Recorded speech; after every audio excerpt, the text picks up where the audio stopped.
Good morning. परिष्कार classes सरदार sir के YouTube channel में आप सभी का स्वागत है। देखो भी, समय चाहे अच्छा हो या बुरा हो, धैर्य को हमेशा अपने पास रखना चाहिए, क्योंकि अपनी पहचान धैर्य से होती है, ना कि धैर्य की पहचान अपन से होती है। तो हमेशा धैर्य नहीं खोना चाहिए, सब्र रखना चाहिए, चाहे बुरा समय हो चाहे अच्छा समय हो।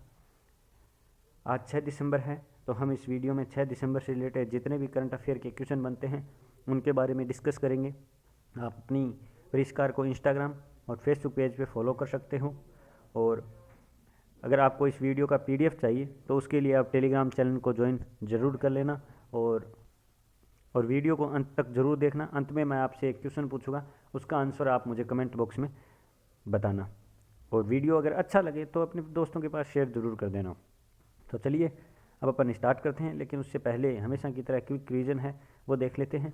द जोंगू स्थान है, वहाँ पर तितली की 2015 के बाद में है दूसरी प्रजाति मिली है। ये चीन की प्रजाति से मिलती जुलती है। और 4 दिसंबर को भारतीय नौसेना दिवस, भारतीय जीत की 50वीं वर्षगांठ मनाएगी। और Victor Axelsen BWF player of the year बने हैं। और 4 से 5 दिसंबर को लोकलेखा समिति के 100 वर्ष के जश्न में कार्यक्रम आयोजित हुआ है। और इसको विश्व स्तर पर 100 सहकारी समितियों में पहले स्थान पर रहा है। रविंद्र जडेजा बेंगलुरु स्थित फिनटेक फर्म किनारा कैपिटल के ब्रांड एम्बेसडर बने हैं। और शिरडी साई इलेक्ट्रॉनिक लिमिटेड ने 400 मेगावाट के लिए जर्मनी के साथ समझौता किया है। और इंद्रप्रस्थ गैस लिमिटेड के निदेशक कौन बने हैं, तो पवन कुमार बने हैं। और प्रधानमंत्री नरेंद्र मोदी द्वारा इन्फिनिटी फोरम का उद्घाटन 3 दिसंबर को किया गया है। और दिल्ली टू देहरादून आर्थिक गलियारों की नींव है वो प्रधानमंत्री नरेंद्र मोदी जी द्वारा रखी गई है। स्टारलिंक इंटरनेट उपग्रहों को ले जाने के लिए फाल्कन व रॉकेट को स्पेस एक्स ने लॉन्च किया है। 9 रॉकेट हैं ये। और चक्रवात जवाद 5 दिसंबर को उड़ीसा के तट पर है, वो दस्तक देखा। उड़ीसा और आंध्र प्रदेश के तट पर है। और जवाद नाम किसने दिया, तो सऊदी अरब ने दिया, जिसका अर्थ क्या है, उद्धार है। और डॉक्टर राजेंद्र प्रसाद की 137वीं जयंती 3 दिसंबर को मनाएगी। अखिल भारतीय मराठी सम्मेलन नासिक में आयोजित हुआ। और IMF ने अपना पहला उप प्रबंध निदेशक है वो गीता गोपीनाथ को नियुक्त किया है। अब अपन आज का पहला क्वेश्चन है वो देख लेते हैं। कशिश लाकड़ा ने एशिया यूथ पैरा ओलंपिक खेलों में कौन सा पदक अपने नाम किया है, तो कशिश लाकड़ा ने है वो स्वर्ण पदक है वो अपने नाम किया है। कौन सा पदक अपने नाम किया है, तो स्वर्ण पदक है वो अपने नाम किया है। किसने, कशिश लाकड़ा ने किया है। और ये किस में किया है, तो क्लब थ्रो में किया है।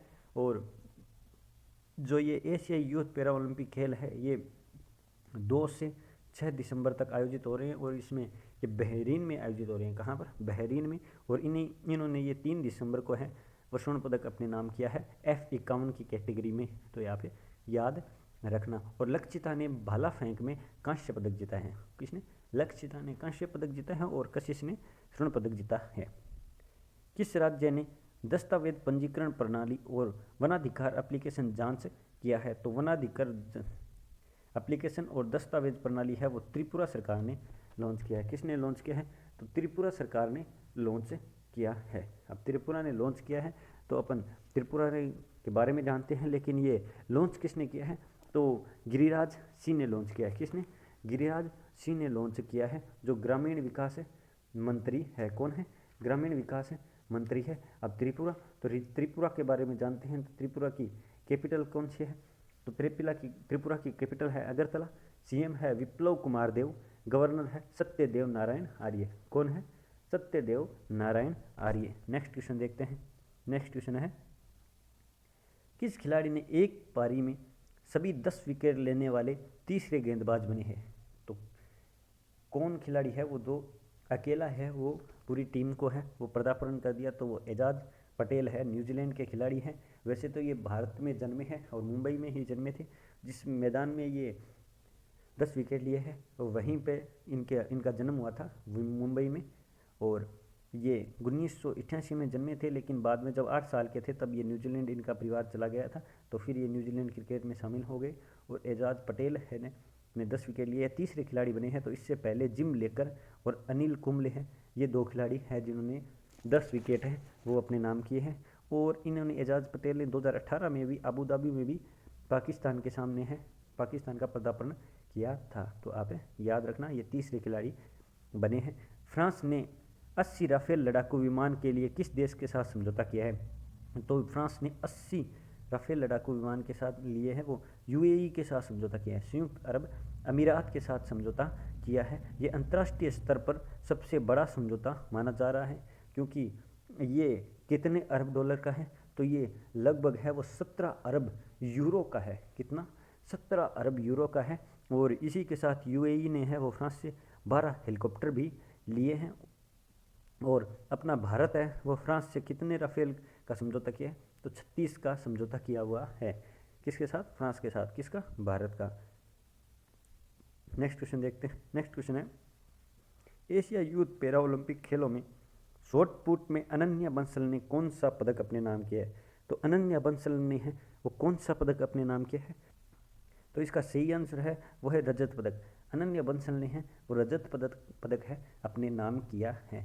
और अनन्या बंसल ने ये रजत पदक कब किया है? 3 दिसंबर को किया है।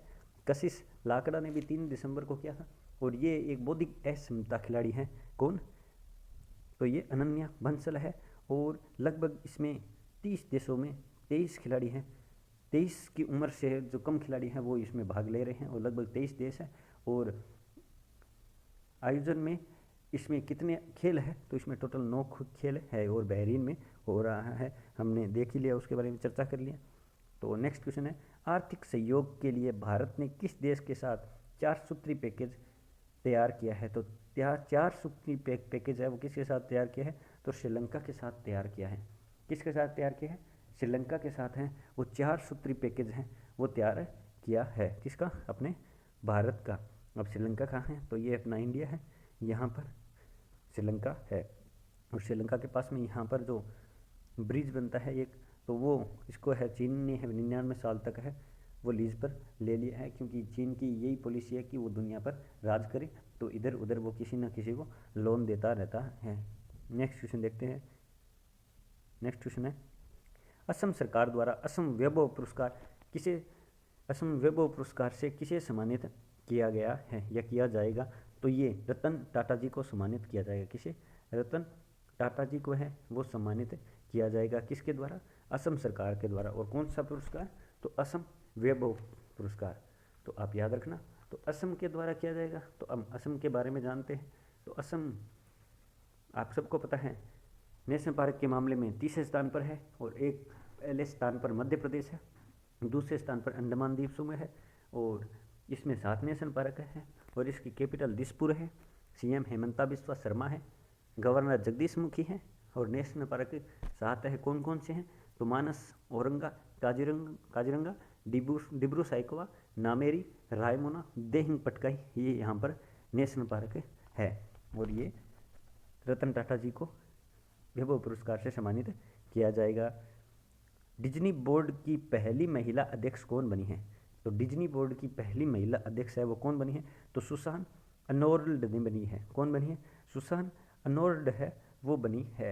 और ये लगभग 98 साल बाद पहली महिला बनी है, और ये 31 दिसंबर को अपना पदभार संभालेगी, क्योंकि 31 दिसंबर के जो चेयरमैन है बोस आडगर इनकी जगह लेगी। किन का लेगी?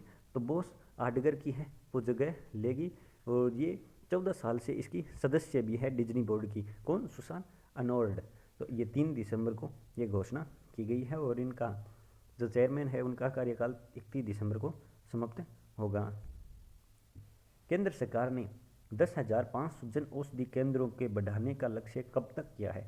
तो केंद्र सरकार ने 10,500 जन औषधि बढ़ाने का लक्ष्य है वो 2025 तक किया है। कब तक? 2025 तक किया है। इसमें जन औषधि में ये कोरोना को लेकर ये मुहिम चलाई गई है, और इसमें जो नॉर्मली जो दवाई वगैरह होती है वो यहाँ पर प्रोवाइड की जाएगी। तो यही स्कीम है, और इसको बढ़ाने तक 2025 तक बढ़ाने का लक्ष्य किया है। यूनेस्को ने निजामुद्दीन बस्ती को कौन से पुरस्कार से सम्मानित किया है?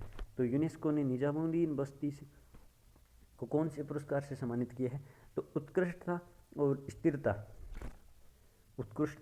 स्थिरता इन दोनों पुरस्कार से है सम्मानित किया है। तो इसका सही आंसर है ए व ब दोनों। क्या? कौन सा? ए व ब दोनों इसके सही आंसर है।